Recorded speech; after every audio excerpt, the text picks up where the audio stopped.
Hey people, welcome to the channel, and doing a little bit of a different video here. It's not one specific topic, it's general, and I mean that because the world is changing at a rate that I've never seen before. I mean, we've seen things happen, go down, conflicts, incidents, and so on. It's never been the case where you look all over the place and you go, God damn, this is insane. Example of this right now with the situation with Canada. Canada is closer than ever to joining the European Union, right? Should Canada join the European Union? Definitely should. 70%, probably should. 26%. That's 44% of people in Canada that, yeah, they're looking at it like, sure, why not? While that is happening, the new Prime Minister in Canada is touring all over the European Union. It is right now in UK, meeting with the king. It already had meetings where it was all European leaders. They already closed a trade agreement with Europe. It's closer to Europe than it was ever before. Of course, a lot of this has to do with the 51 state thing that has really rubbed Canadians wrong. And they see the option of being allies with the European Union like far better deal than, well, being absorbed. So that's happening on one side. On the other hand, you have stuff like this. I just click on stuff here. It's my pleasure to do this college. So this is the president, prime minister. Where is this woman from? Finland, is it? Anyway, she's prime minister of one Kaija Kallas, of one of these Nordic countries, biggest defense revolution. I mean, everywhere you look in Europe, they are going through the roof with military spending. It is insane.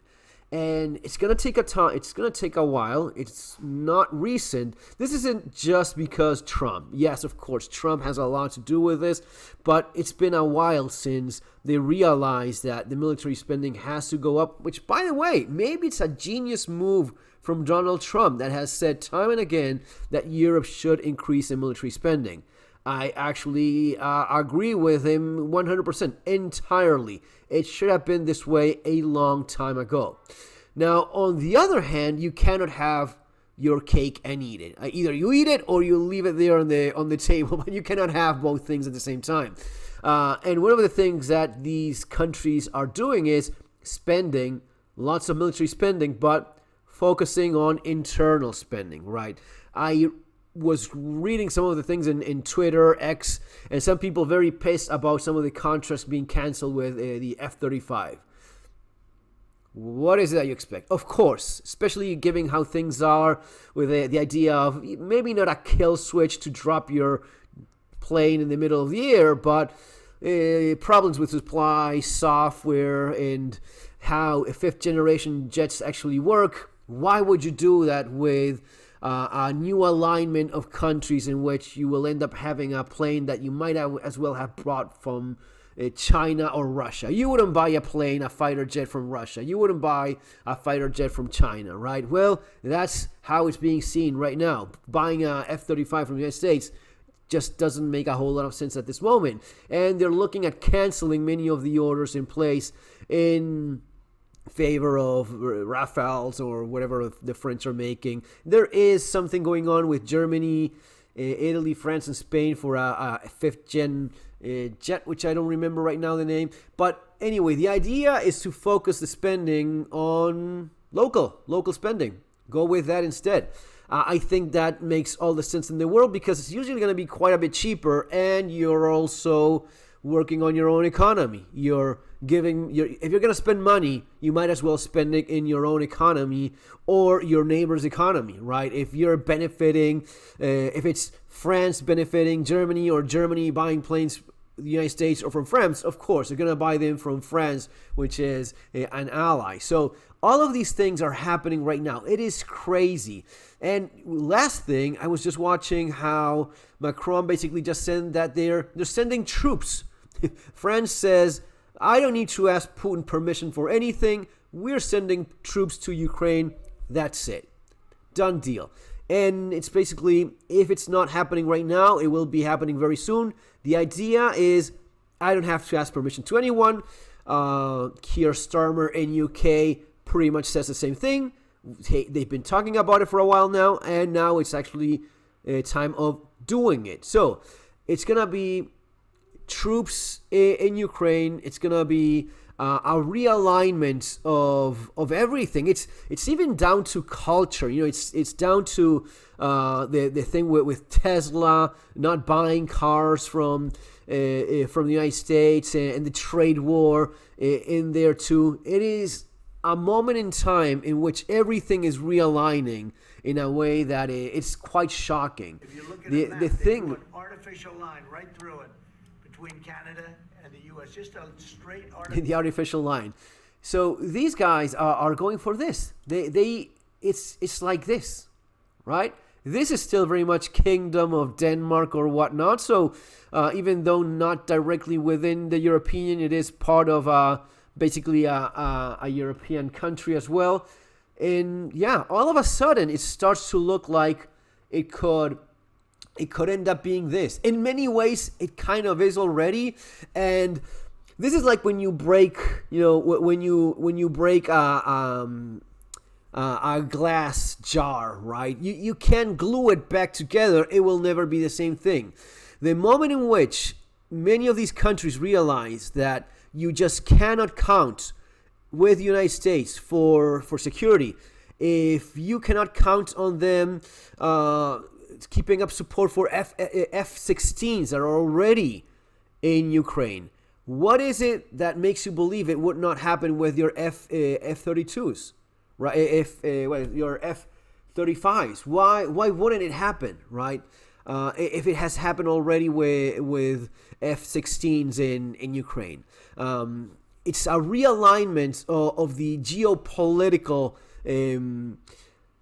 scenario that is unheard of in recent history. Crazy, but it's happening. It's very interesting to follow, and it requires some steps in terms of preparation that have to be taken into account. The political division within the United States as well, which I was just talking about, is also significant. You have a population by which almost half of it, and yeah, I'm willing to accept that there's going to be a lot of people that will say, guys, as I say this, I'm looking on, because this is what's being, I'll just click on it. This is what's being suggested. Turn now to one community. As I do the video.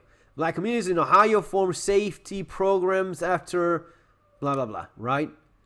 This is happening. You have Americans arming themselves because they say they need to defend themselves against what? The far right. Half the country is actually right now in a state of mind that can only be described as a civil war. And a lot of people are acting on it. These guys are acting on it, arming themselves because we are not feeling safe. And we've seen this before. I just did the video on the, we're going back to the mostly peaceful protest times. These guys, it's been just a couple months. Dude, it's been just a couple months that Trump is president. And this is what you have already? Burning cars. You cannot have a Tesla because it's destroyed whenever some of these people see it. And the more this goes on, the more it emboldens other people to do the same thing.